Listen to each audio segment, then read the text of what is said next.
Ọba Àwùjalẹ̀ tí àwọn afáàsìn Yorùbá bọ̀ wọ́n ní amúkùn ẹrù ẹwọ́ oníòkèlè ẹrù láti sàlẹ̀ kó wájú rè kó jẹ́ ti àwọn àgbàgbà nínú ilé mo lọ kí ẹ̀yin bàbá mi Arífálà mo dúpẹ́ lọ́wọ́ yín gbogbo àtọ́yìn bẹ̀ ṣe rí ọ̀rọ̀ Ọba Àwùjalẹ̀ èmi náà wà ń bẹ lánàá tí mo tẹ̀jẹ́ oníṣẹ̀ṣe tí mo pè láwọn awo Òṣùgbó tó lọ láti Akílẹ̀ Ìjẹ̀bú ṣùgbọ́n kankan ti ń ṣẹlẹ̀ sí ẹ̀yìn tipẹ́tipẹ́ ní tí ó fa àwọn awo lánàá tí ó jẹ́ pé bí a ṣe débẹ̀ tán ní ẹ padà àwọn oníṣàkì kan má débi kan má ṣe mo wà ń bẹ àwọn àmì bóyá ilé wọn gbogbo àwọn tẹ́bárí tó wọ ṣàkì ilé wọn mo wà ń bẹ lánàá tí gbogbo ẹ̀ fi ṣẹlẹ̀ torí Òṣùgbó Akílẹ̀ Ìjẹ̀bú nǹkan tí ó ṣẹlẹ̀ nígbà COVID-19 ọba yìí ti dá ọgbọ́n ti lu ìtẹ́ngbà yẹn tó pé gbogbo àwọn awo Òṣùgbó wá sí palace tó wá gbégbé kan lẹ́gbẹ̀ẹ́ kan sáìn ìwé yẹn ṣùgbọ́n àwa ò sáìn ilé títí ti wà ò sáìn kò sí àwọn àtàsáìn pé gbogbo ọba tó bá ti ń kú ní Akílẹ̀ Ìjẹ̀bú tó jẹ́ pé ẹ̀sìn tí wọ́n bá ti fẹ́ ní kó máa sí wọn bóyá àǹfààní ọ̀bí àwọn pásítọ̀ ni nǹkan máa sí wọn ṣùgbọ́n ìkọ́ṣẹlẹ̀ ní Ìjẹ̀bú ayé pé ní ìgbà yẹn ó ti tó bí ọdún méje sí mẹ́jọ sẹ́yìn báyìí àbí mẹ́wàá lá sí bàtà wa ọba ayé pé tó kájọ lọ sáńgbà yẹn bẹ́ẹ̀ náà làwọn ọmọ ẹgbẹ́ lọ sí church wọ́n ti ń lu báńsẹ̀ tí wọ́n ti ń jú bọ̀ wọ́n ti kúrò ní church wọ́n fẹ́ wá sí àwọn awo jáde sí wọn wọ́n gbọ́ ìpínyẹ̀ lọ́wọ́ wọn rí ìpínyẹ̀ dín wákàtí ni wọ́n ń sọ̀rọ̀ àwọn awo lọ sí wọ́n tó wá sí kóòtù ní Abẹ́òkúta lọ sí kóòtù láì mú iye gbà ṣùgbọ́n àwọn awo ló win torí níta dájọ́ dá fún wa ń gbà pé níbo lẹ́yìn ṣọ́ọ̀ṣì wà ṣẹ́yìn lẹ́lẹ́tẹ̀ fún ṣẹ́yìn lẹ́fi jọba àwọn tó ní ni wọ́n gbé tí wọ́n fi rí mí ní kéèsì yẹn gbà yẹn so ṣẹlẹ̀ tó wá tó ṣẹlẹ̀ ní ti Ìjẹ̀bú yìí ó ti pẹ́ tí Àwùjalẹ̀ ti ń ṣe tó ti ń gbé ìgbésẹ̀ yẹn sí ẹ̀yìn lára ìgbésẹ̀ tó gbé náà ni ó fi ní kí àwọn alágẹmọ kọ́ má jù ní Ìjẹ̀bú mọ́ tó bá ti kọjá lọ sí ipò wọn tó ń lọ tó bá ti ń bọ̀ kó ní kálukú máa lọ sí ìlú ẹ̀ tó ti wá kọ́ lọ ṣe àjọlù wọn kọ́ má ṣe ń Ìjẹ̀bú láti gbà yẹn wọn ṣe ètùtù ní Ìjẹ̀bú mọ́ alágẹmọ kọ̀ọ̀kan jáde Ìjẹ̀bú mọ́ wọn jó Ìjẹ̀bú wọn ṣe ní ti Ìjẹ̀bú mọ́ ìgbàdàdì náà ti wà lẹ́sẹ̀ tí àwọn ọmọ ẹ̀kọ́ náà ti ń kú tí gbogbo àgbàjálù ti ṣẹlẹ̀ sí ṣùgbọ́n kò fura ó ń gbé bóun ti ń lọ bẹ́yìn bá máa bàjẹ́ kó bàjẹ́. ẹni egbàdá ìjìnà bíi báwo ó mà ṣe o so egbàdá ìjìnà wà lẹ́sẹ̀ bàbá àwọn ọmọ ṣaláìsí á gbọ́ ó ga ni ó lẹ́tìkẹ́. òjò ìṣàwò ó pè wá sí pálásì ibẹ̀ láwà lánàá ibi táwọn àtàì ti ń ṣàṣàrò pé ó yá báyìí náà máa ṣe bóyá kí wọ́n ṣàmọ̀ bàbá yẹn máa ṣe tuntun máa gbogbo ẹ̀ ni wọ́n pè wá lóhùn pé àwọn àfáà máa ti gbé torí àárín ìlú Ìjẹ̀bú nìkan gbọ́ngàn náà sí wọ́n pè bẹ́ẹ̀ ní Ìjẹ̀bú náà ní but ibẹ̀ ló kọ́lé sí tó jẹ́ personal house tiẹ̀ ibẹ̀ ni wọ́n láti àwọn gbòòrò ń pè wá pé àwọn àfáà ti gbé kakúrò ń bẹ̀ ta fi tò tá à ń lọ àwọn àfáà ti gbé sínú kòtò ṣùgbọ́n ọ̀gbẹ́ni kan tó jẹ́ bí olórí ọmọ olóyè kan tó wà ní London tí ẹ ti sọ̀rọ̀ láàárọ̀ sí orí gúrùpù àwọn awo Òṣùgbó pé àwọn ọ̀fẹ́ wà láàjẹbọdẹ o àwọn ọ̀fẹ́ wà láò kọ́ jẹ́ kí aláàfà kí wọ́n kírun sí lára ẹni bá dẹ̀jà ní tó bá rí ní kó fara mọ́ ṣùgbọ́n tí àwọn ọmọ òkú ń kọ́ tó bá pè yín àwọn ọmọ ọba àbí olóyè báyìí ó dárúkọ àwọn olóyè yẹn tó bá pè yín kẹ lọ ṣùgbọ́n bá ti gbogbo wa ti gbọ́ nǹkan ẹ̀ kárí pé wọn ò pè wá adẹ̀rán títí táyé pé tí a jà tá a gbà yìí tá a bá tún jẹ ilé yìí náà. mo kí wa o Awujale's death frees Yorubas from ritual slavery Olúwo ló sọ bẹ́ẹ̀. The Oluwo of Iwo, Oba Abdulrasheed Akanbi, has described the burial process of the late Awujale of Ijebu land, Oba Sikiru Adetono, as a freedom for the Yoruba traditional institution and a step towards restoring its sanctity. Oba Akanbi expressed satisfaction with the burial rite adopted in honoring the late Awujale, stating that it was not subjected to mutilation or cannibalization as done by butchers. Ẹ̀yin traditionalist oníṣẹ̀ṣe ilẹ̀ Yorùbá, Olúwo ń jẹ́ kó yé wa wípé ikú ọba Awújalẹ̀ ó ti tú gbogbo àwọn ọba ilẹ̀ Yorùbá sílẹ̀ kúrò lọ́wọ́ ìṣẹ̀ṣe àwọn oníṣẹ̀ṣe tí ó sì pè yín ní bọ́ṣà ìyẹn alápàtà. Lọ́rọ̀ kọ̀ṣà pẹ̀lú nǹkan tí Olúwo kọ síbi ẹ̀rù yá mi bà o ẹ̀rù yá mi bà bí mo rántí ọjọ́ àtisùn o nítorí ọjọ́ àtisùn Olúwo ẹ̀rù bà á. Nǹkan tí mo rí nínú gbogbo nǹkan tó ń ṣẹlẹ̀ sí nìyẹn. Tí Olúwo bá sọ wípé òun change traditional right of burying our monarch àwọn ọba wa kì í ṣe nítorí pé kinní kan ẹ̀rù ń bà á torí iṣẹ́ ọwọ́ ẹ̀. Kí n tó lọ fọ́dà láti ka àwọn nǹkan tó wà níbí ẹ jẹ́ kí gbogbo wa jọ yẹ kinní ìwò. ìgbà tí fídíò yìí dọ́wọ́ mi tí mo gbọ́ gbogbo information wọ̀nyí ohun tó kọ́kọ́ wá sí mind mi ni wípé ọba Awùjalẹ̀ kábíyèsí ọ̀run yín re o. ṣé àwọn Saudi àwọn mùsùlùmí torí mo gbọ́ nínú ìtàn wípé láti kékeré ni ọba Awùjalẹ̀ ti jẹ ọba wọ́n ti fi kékeré jọba wọ́n dẹ̀ pẹ́ gan lórí oyè títí dìsín ìgbà tí wọ́n jọba kékeré yẹn a jẹ́ pé àti Saudi náà ti wá fi wọ́n jẹ ọba Saudi ló wá fi wọ́n jẹ ní Ìjẹ̀bú Akilẹ̀ Ìjẹ̀bú nìyẹn o tí ó bá ti jẹ́ pé ọba Saudi òun ló wá fi ọba Awùjalẹ̀ jẹ ọba tí Awùjalẹ̀ ní ìgbà tí wọ́n jẹ ọba pẹ̀lú ọjọ́ orí wọn bọ́n ṣe lọ́kẹ́rẹ́ tó tí wọ́n jẹ jíjẹ tí wọ́n mu mímu tí wọ́n wẹ̀ wíwẹ̀ tí wọ́n bọ bíbọ̀ tí wọ́n sínsínsín tí wọ́n dé dídé ẹ̀yin oníṣẹ̀ṣe má bọ́dà ẹ fi wọ́n lẹ̀ ẹ má ríro ẹ fi wọ́n sílẹ̀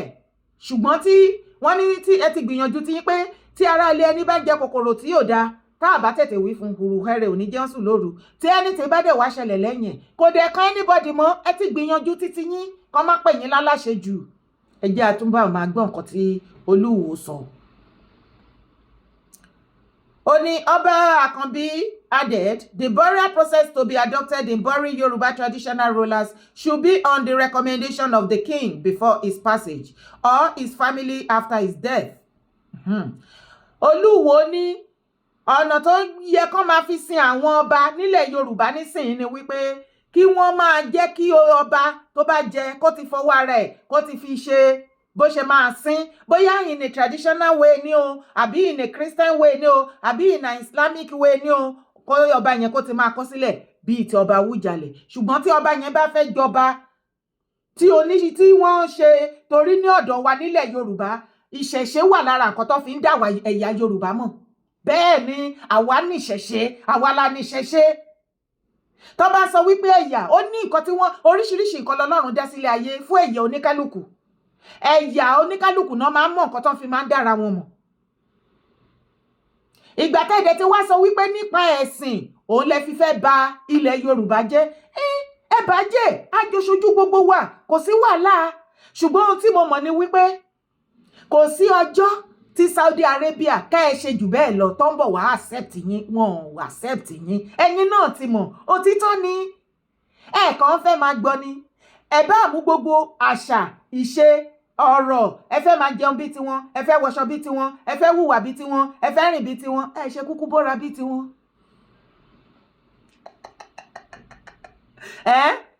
Pẹ̀lú gbogbo nǹkan wọn tẹ́ ẹ wà máa yà torí pé kán lè accept yín bẹ́ẹ̀ ṣe ṣètò náà tẹ́ tún ṣerú níbi ibẹ̀ wọ́n rí yín níyì bí orí èèrà báyìí lọ́wọ́ wọn kí wá là ń bá kiri ẹni tó bá ti tara ilé ẹ̀ lọ́pọ̀ kò lè ríra lọ́hùn-ún ẹ jẹ́ á lọ wo fídíò yìí. ó yẹ ká fura sí kinní kan ilẹ̀ Yorùbá we are sitting on the keg of gunpowder ẹ wò bó tí wọ́n ti lọ lẹ́kọ̀ọ́ àwọn tí sọ Yorùbá ti gba ìkó mọ́ wọn lọ́wọ́ wọ́n dọ́gbọ́n ni àwọn náà dọ́gbọ́n jagun ni ẹ lọ wo gbogbo ilẹ̀ Yorùbá tẹ ẹ bá rí èèyàn mẹ́wàá ní junction kan tí bá ń gun ọ̀kadà mẹ́jọ nínú wọn lọ́jọ́ ọmọbìnrin ti sọmọ Yorùbá ẹni tí bá ń gun ọ̀kadà gbogbo agboolé ni wọ́n mọ̀ gbogbo ilé ẹni pàtàkì ní ọmọ ìgbà tí wọlé ní ọmọ ìgbà tí jáde àwọn ọ̀dọ́ ilẹ̀ Yorùbá àwọn kan ń ṣiṣẹ́ kárakára torí ẹ̀sìn bá ọjọ́ iwájú wa jẹ báyìí. At this computer age ẹ lọ wo àwọn ọmọ primary school ní China wọ́n kó wọn wọnú aeroplane wọ́n lọ kọ́ bí aeroplane ó ṣe fò ọmọ primary school wọ́n kọ́ wọn bí wọ́n ṣe assemble fóònù ọmọ primary school wọ́n ti ń kọ́ wọn bí wọ́n ṣe máa kọ́ bí wọ́n ṣe mọ́lé bí wọ́n ṣe ń kan àga àmọ́ lọ́dọ̀ tiwa nílẹ̀ Yorùbá ọjọ́ iwájú wa mójútó ọ̀dà àkọ́mọ kéwú bọ́ọ̀ bá jẹ́ Christian ọ̀dà àkọ́mọ ọmọ Bíbélì but education yẹn ló kọ́kọ́ pàtàkì fún máa mọ̀dẹ̀ lórí ìbẹ̀rù Ọlọ́run ntí ó wàá fi jẹ́ èèyàn lọ́jọ́ iwájú tètè máa kọ́ ntí ó fi máa jẹun pàtàkì ẹni Ọlọ́run bá fẹ́ lò pé kọjá fáfúlì Ọlọ́run padà lò iṣẹ́ Ọlọ́run yẹn ni ó gba nǹkan míì tí ń ṣe lọ́wọ́ ẹ̀ àmọ́ lọ́dọ̀ tiwa ọmọ ọdún mẹ́rin yóò mú microphone lọ́wọ́ tí ó máa demonstrate bàbà I minister to your life at the age of 4 5 kí ni future wa kí ni mustaqbal wa tọmọ ọdún mẹ́rin bá lè ha Kùránì sórí kò sí tó burú bẹ́ẹ̀ àmọ́ o láti kékeré kọ́mọ ọdún mẹ́fà kọ́mọ jáde kọ́mọ pé Ọlọ́run sọ báyìí o Ànábì sọ báyìí o kí lẹ fi train yẹn tí ó jẹ tí ó fi jẹ́ nìyàn kó mọ̀ tí practice yẹ kó máa kẹ́kọ̀ọ́ lọ kó dẹ̀ máa gbọ́n tí ó fi jẹ́ nìyàn mọ́ lára tó bá dàgbà tó bá jẹ́ pé tọ́lọ́ fẹ́ lò fún nìyẹn yóò padà rí lò fúnra ẹ̀ kò sí tó burúkọ mọ́ kẹ́kọ̀ọ́ ẹ̀sìn láti kékeré nísìn làwọn ọmọ wẹrẹ kan ti ń display pé babaláwo làwọn kí lọ́jọ́ iwájú wa ẹ̀sìn ní òkú jẹ wá fún wa ni ẹ̀sìn orílẹ̀-èdè kan tó jẹ́ pẹ́sìn ló fún wa lóúnjẹ kò tí ì sí orílẹ̀-èdè náà including Saudi Arabia ẹ̀sìn kan ló fún wa lóúnjẹ owó petrodollar ní Saudi náà wọ́n wà ní orílẹ̀-èdè tó ní epo jù lágbàáyé tí ìbáṣà wọn ní nọ́mbà 1. Owó epo wọn bí ìgbà tẹ́ ẹ bá mú abẹ́rẹ́ tẹ́ ẹ fi ń kan omi òkun nínú owó ajé àti umura lára owó tí wọ́n ní lára owó epo. Ẹ wá dúró jẹun jáwò nílùú wọn pẹ̀lú owó epo tí orílẹ̀-èdè ní òníwẹ̀ lágbàáyé. Kí ló sẹ́wọ̀n àti Amẹ́ríkà dọ̀rẹ́ epo ni. Bẹ́ẹ̀ náà ní ẹ̀sìn good in agriculture tó o bá fẹ́ mọ̀ bí Saudi ṣe ń dàkótó lọ sí Taif lọ wo àwọn àràgbárí bí oko tí wọ́n dá kọrí sí Israel. Ó lè rán ọmọ láti kékeré kó jẹ́ pẹ́sìn ní ó gbèrú yóò máa kẹ́kọ̀ọ́ ẹ̀sìn o yóò kọ́ tí ó dẹ̀ mọ̀ kò ní gbèrú. Wọ́n ń kọ́ ọmọ wọn láti kọ́jọ́ wọ́n ń kọ́ ọmọ wọn ní mẹ́sìn wọ́n tún wá ń kọ́ ọmọ wọn bí ó ṣe dàgbọ́ láti kékeré. Màmá wa ti wá kí ni future ilẹ̀ Yorùbá níbi tá à ń bá lọ yìí Ọlọ́run má jẹ́ ó jẹ́ pẹ́sìn láfi bá yé ilẹ̀ Yorùbá jẹ́ ẹ̀sìn ni ò já recognize ara wa mọ́ gẹ́gẹ́ bí brotherhood in Yorùbá land. Kémi orí ẹ kí n rí traditionalist nsìn tó gbé kele fásọrùn kí wọ́n sọ pé ọ̀tá Ọlọ́run lélẹ̀ ọ̀tá Ọlọ́run ni kí ló fẹ́ fà bá a bá débi ọ̀rọ̀ ẹ̀sìn àjọsọ lọ́dọ̀ àmọ́ mo fẹ́ rajà òun náà fẹ́ tà fún mi ènìyàn jọ ni wá ènìyàn ní mùsùlùmí ènìyàn christian ènìyàn ní àwọn tí ẹ jẹ́ traditionalist ènìyàn lọ́jọ́ jẹ́ that's humanity ó di dọ́tà àbẹ́tọ̀ ronú tá a tó lè ronú kí lọ́dọ̀ wájú wa gbogbo ilẹ̀ Lárúbáwá táwọn èèyàn ti lọ kẹ́kọ̀ọ́ ẹ sọ ilẹ̀ Lárúbáwá kan tí wọn ò mọ build àwọn ọmọ wọn lórí bí nation wọ́n sì great ṣebí Iran ta àfojúdi ọ̀nà tako Israel yẹn tí ò bá sí Amẹ́ríkà tó dá sí wọ́n yẹ̀yẹ́ Israel tí ò ní jẹ́ kankan yé àmọ́ lọ́dọ̀ tiwa Kùránì láàfin jagun Bíbélì láàfin jagun ẹbọ kàǹkà tí kagun láyà ní láàfin jagun òkàlẹ̀ náà lẹ̀ ń kiri bàtẹ́lẹ̀ ń di kiri tí ọwọ́ ballistic Iran bá tẹ̀ ọ́ láàyè egun orí rẹ̀ tó bá ń gbọ́ fọ́nká síbẹ̀ àtòkà àtẹgbẹ́tọ̀ fẹ́ lò àti Kùránì tó ti máyà àti Bíbélì ẹ̀ lọ́lọ́tọ̀ọ̀tọ̀ nítorí bá tọ́ sí nǹkan kọ̀ọ̀kan ni wọ́n fi tọ́jú ẹ̀ tá a bá fẹ́ peace nílẹ̀ Yorùbá ẹ jẹ́ build àwọn ọmọ wa for future ká máa build ẹ̀sìn mọ́ wọn lára ká máa ha Quran ká máa lọ kẹ́kọ̀ọ́ nípa Islamabet ká máa kẹ́kọ̀ọ́ tayé náà ká máa kọ́ Bíbélì ká máa kẹ́kọ̀ọ́ tayé tí bá ń pèsè ẹ̀fà ẹjọ́ kẹ́kọ̀ọ́ tayé. Gbogbo wa ti gbọ́ nǹkan tí máa yìí sọ Olúwo tó sọ mẹ́yìn ẹ jẹ́ sáré kalẹ̀ lásán fún yín ó ní in Ìwó I have freed the Oluwos too from bondage since my accession 10 years ago. The Osugbos and the Ogbonis have no relation with the Yoruba monarchy. Every attempt to enslave the stool will be internally restricted by my stool. Iwo throne can never be subjected to the command of any secret society. I have freed my town even after my death. I trust Iwo people. They will never condone absurdity. Ohun tí Olúwo sọ nìyẹn. Ẹ jẹ́ sáré débi comment section. Eléyìí ní Arabic burial right is foreign. 2 nations colonized Nigeria. I think the kingmaker made a mistake selecting the Awujale in the first place. His major qualification was being very young and educated abroad. That is their mistake. He bastardized their culture. The same king who refused to wear the ancestral crown. Oga o. Eleni, we Yoruba Muslims are not really happy with the way the Oba was buried. The Yoruba tradition was not followed. Or do we now have 2 types of Yorubas? Ilẹ̀ Yorùbá ti pín. Àwọn Islamic fanatics wọ́n ti pínlẹ̀ Yorùbá. Nǹkan tẹ́mi expect báyìí sì gẹ́gẹ́ bí bó ṣe lọ sí ni wípé very very soon mo nígbàgbọ́ pé ẹ̀yin mùsùlùmí ilẹ̀ Yorùbá ẹ̀ ní máa tẹ́ bá lọ ra nǹkan lọ́jà ẹ̀ ní máa patronize oníṣẹ̀ṣe àti Christian mọ́. Even public domain gan bí public transport o ẹ̀ ní máa wọ ti oníṣẹ̀ṣe àti ti Kristẹni á jẹ́ wípé mùsùlùmí nìkan ṣe rí wípé ilẹ̀ Yorùbá ti pín nìyẹn. Àwa mọ̀ bóyá méjì ló máa pín sí àbí mẹ́ta tó jẹ́ sí wípé mùsùlùmí á kó apá kan àwọn tí mùsùlùmí á kóra wọn lọ́bẹ̀ oníṣẹ̀ṣe àwọn náà á dá ìlú tiwọn sílẹ̀ Kristẹni àwọn náà á dá tiwọn sílẹ̀ àbíkẹ́ Kristẹni àwọn àmìdù oníṣẹ̀ṣe mùsùlùmí. Ẹ̀yin ọmọ Yorùbá ẹ pẹ̀lẹ́ ti yín. Eléyìí we must respect our culture and traditions because that is what make us unique. Ó ga. Anyway, wọ́n kọ síbí yìí bí wọ́n ṣe máa ń sin àwọn Awujale. Burial right of an Awujale of Ijebuland. When Awujale dies, it is customary for the Odi to be in constant attendance in secret. Apart from the family, no one must know of the deceased. The Odi will report secretly to the Oguja Olisa of Ijebu-Ode, head of the Kingsmaker and head of the